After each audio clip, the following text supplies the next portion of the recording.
السلام عليكم ورحمة الله وبركاته. ازيكم يا حبايبي، عاملين ايه؟ صلوا على النبي كده يا جماعة. واحد بعت لي ان مراته في الشغل اتفقت هي واصحابها ان عاملين رحلة.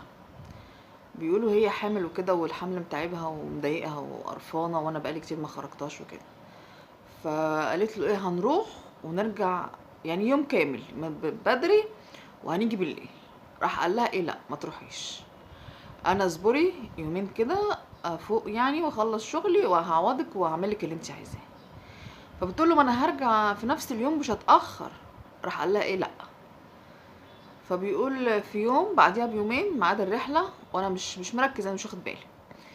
فرجعت بدري 3 ساعات عن ميعاد شغلي.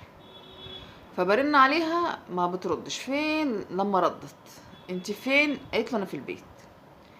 فبيقول قعدت تقريبا كنت في نفسي، ازاي هي في